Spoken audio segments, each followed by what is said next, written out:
everyone, my name is Becca and I'm the music teacher who blogs over at beccasmusicroom.com. Today we're going to talk about one of my absolute favorite lessons, and it is a lesson that goes along with the book Brown Bear, What Do You See? Let's hop right on in. All right, so this is one of my favorite lessons. I learned it from my mentor teacher during student teaching, and I have used it once or twice every single year since.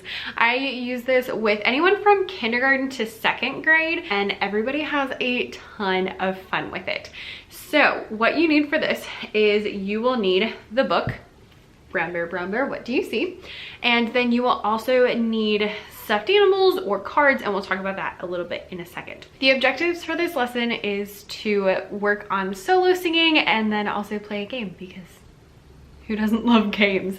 So what we're gonna do is, first of all, we're just gonna read through the book. Now, I'm not gonna sit here and read through the whole book to you because you don't need that in life because you're an adult. But you would with the kids read through the book, Brown Bear, What Do You See? If you don't already have the book, I will link the Amazon link down below. It is like super cheap, so definitely go pick it up, and it is a staple. Now, chances are your kids, especially if they're in second grade, have already heard this book before, and they might even tune in and start saying the words with you. That's perfectly fine. It's one of those that goes in a pattern, so after a few minutes, it's pretty easy to figure out what the next one is going to be. After we read the book, then I tell the students that we can actually sing this book. We're gonna sing this book to the tune of Twinkle Twinkle Little Star. So typically before we even do that, I'll go through the ABC song or even Twinkle Twinkle Little Star, and we'll sing through that first. Once we've warmed our voices up by singing ABC or Twinkle Twinkle, then I'll tell the students we can actually sing that same song but with the words of this book. So if I were going to do that, what I would do is I would sing, Brown Bear, what do you see? And the brown bear sees a red bird. So then you would sing, I see a red bird looking at me. And then the same thing. Red bird, what do you see? I see a yellow duck looking at me. And we go so on and so forth. The kids will pick it up super quickly, and they will probably start singing along with you. So even though the words are down here, like I see a blue horse is right here, we usually just flip to the next page and they go by what they see. Once we've sung it through that, then we go and play a game. I'm gonna give you a few pro tips at the end for like really how to get this working, but for now I'll just explain the game.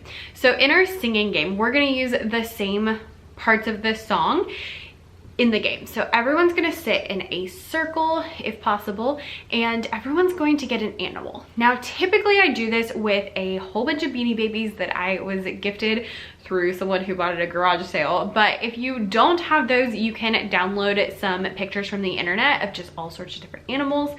I have actually created a little activity that goes along with this book, and so you can get the PowerPoint that goes through the whole song and tells you exactly what to do, as well as these little printable cards that have different animals. I think there's 30 or 32 of them, so there's a bunch. Should be plenty since the legal limit is 32. So basically everyone gets a card or a stuffed animal, which is a little bit cooler, but you know, make do with what you got. Then we're going to sing the song. So what we'll do is everybody will sing Brown Bear, what do you see? And whoever is holding the brown bear is going to solo sing by themselves to someone around the room. So I'm holding a purple cat. So if the brown bear saw my purple cat, then they might sing, I see a purple cat looking at me. Then everybody in the room would sing to the purple cat. So we would all sing, purple cat, what do you see? And I would pick somebody else in the room to sing to. So if I saw a green frog, then I would sing, I see a green frog looking at me.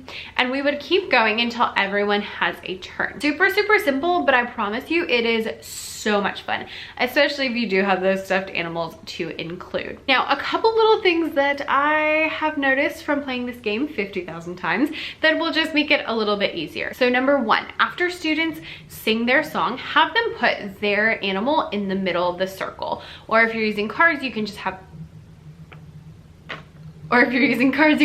them put them face down. So like, I see a green frog looking at me, and then I put mine down. That signals that I've already had a turn, so I don't need anyone to call on me again. Also, if you have the stuffed animals, it helps us be a little bit less distracted and a little bit more into the game. Number 2, along with those stuffed animals, the kids are going to want to play with them because they're toys. So typically when we get into the circle, I will have them pick out their animals, and then we'll do a couple silly things, and I'll say, okay, pick up your animal and pet it. And I normally would have one with me, but the school is closed, so I can't get in there. So we would, you know, pet our animal. I let them whisper a secret to us, and just silly things like that. Put it on your head, put it on your shoulder, so that we kind of get a little bit of that silliness out of the way, because kids are gonna be silly. So if you just let them be silly in the first place, then it's usually fun. Number 3, set clear boundaries with those animals. So before we start, we talk about things like, do you think my brown bear wants you to rip its heads off? And they're like, no. Oh, good, so I won't see that. Should I see anyone like squishing my animals? No. Should anybody be throwing the animals? Oh, no. I'm like, oh, great. So if I see any of those things, they'll never come back out again. And that's usually good enough to keep them doing what they're supposed to. Number 4, this game is one of those things that's super easy to play, but kind of hard to explain.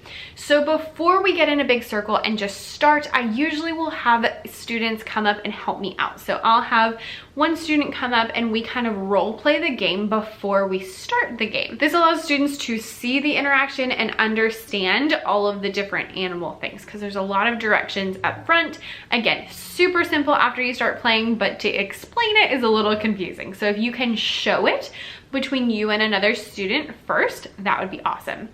I also like to pick a student I know has a really strong singing voice, so that we can hear the singing voice when it's their turn. And number 5, I like to actually use this as an assessment. So as students are singing, I'm checking off on my clipboard whether or not they are using their head voice or whether or not they're matching pitch, depending on which grade level they're in.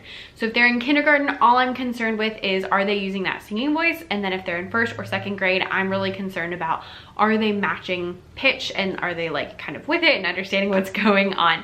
You can use this as an assessment, but it's fun. So like, it's a fun assessment. So it's just the greatest thing ever, right? All right, so once you're finished with this game, then you have lots of different options.